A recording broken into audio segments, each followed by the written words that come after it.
Hello wonderful YouTubians, it's Dasha here with another video about Photoshop.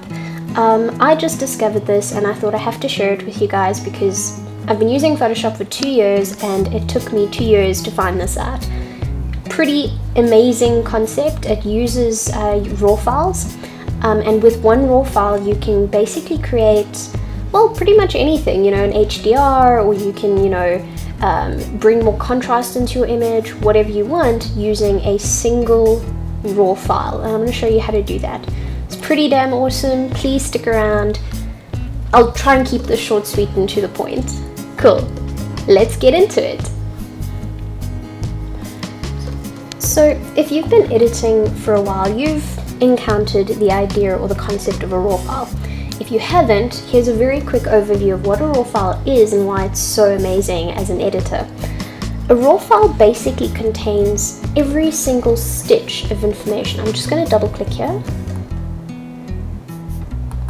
Eventually. There we go. So this is basically the raw file, okay? And it contains every single piece of information that the sensor captured is stored on it. So all your highlight detail, your shadow detail, your midtones, colors, you know, everything is on this one file. Now a JPEG throws most of that information out, which is why raw files are pretty cool. When I was editing, I kind of started doing this thing where I would, you know, in this image example, I would sort of underexpose it, press OK, let it process, and then go Ctrl Shift Alt N, Ctrl Shift Alt E, make a new layer, and that would be one layer.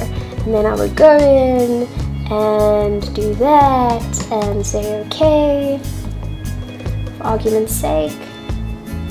And let's say this would be my base image, right? But, or maybe it's not, whatever, I don't know. And then I would combine these or whatever, like it didn't really matter what I was doing. Or I'd, let's say, mask out where I wanted the lights. So like, you get the idea. You can create some pretty cool effects with this. But the problem with this is that, let's say I decided that I overdid it on this light area and it's too bright, or the dark area is too dark. I couldn't change it. I would basically have to go back to my raw file and do it all over again, which is a pain in the a pain in bad places. So if you try to duplicate this layer, right, by pressing Ctrl J, and I double click it, because that would make logical sense, right? You duplicate it and then you mess with the exposure and you press OK, but it doesn't work. Both of these have changed. So if I hide that, you can see they're both changed. So let's not do that. Alright, so that doesn't work. So I was like, well, there's no other way to do this. You basically just have to create these JPEGs from a single raw file. Except you don't, and this is incredible, and I discovered this. So what you do is you right click on the image, alright? You scroll all the way up to New Smart Object via Copy, alright? Click on that, and you can see it's made a copy. But this copy is different to an ordinary Ctrl J duplicate. So let's double click it. Make an obvious change. So let's blow it out completely. Alright, so we're getting lots of blinky areas. It's completely blown out because we'll be able to easily spot it with the thumbnail. So we've got this one blown out image and we've got another one that isn't, but both of these are still raw files. Both of these still have all the information from the original photo, but if, like in this case, I decide, you know what, I've gone too far, just double click, and all that information is still there. And let's say I want the whites to come up, the blacks to go down, maybe shadows to come down, and I press OK.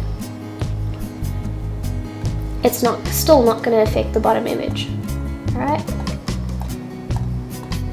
Bottom image is unaffected, this image is unaffected.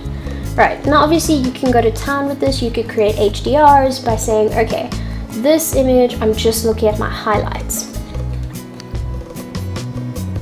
And I want my highlights to do whatever, and then the next image I'm looking at the shadows and the dark areas and I want to bring those up, and you get the idea. You can basically go to town with this. So let's say I'm looking at her boots now.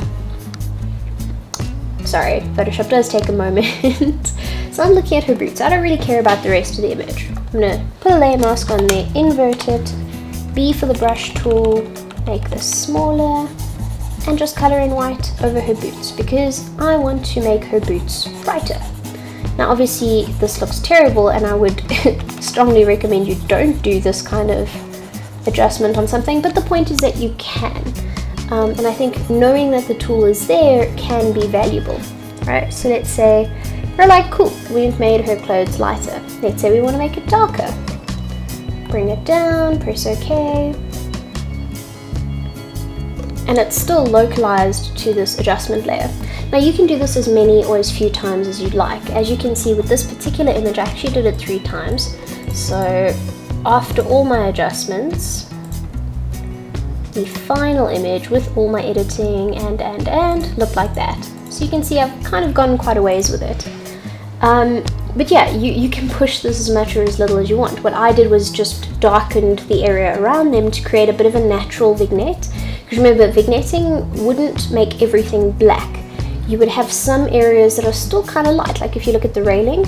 So all I did was, if you look at this layer, which is the shadow, I just pull that exposure down just a smidgen so that it's kind of darker, but not so dark that it's unbelievable. You know, if you look at a natural spotlight, there's still area of light around it. So yeah guys, have fun with this. I really have been. You really can get lost in this one little technique, and you can do this as many times as you like. Just remember, you cannot Control J. You have to right click and go up to New Smart Object via Copy. I don't know if there's any other way to do this. If I do find another way, I'll let you know, but as far as I can see, there is no discernible shortcut, though I'm sure you could create a shortcut for it if you want. Thank you for watching all the way to the end. You're amazing. I hope you guys have a fantastic day, and I hope that you've learnt something cool about Photoshop and a new way to use it. If you like this video, please do like and subscribe.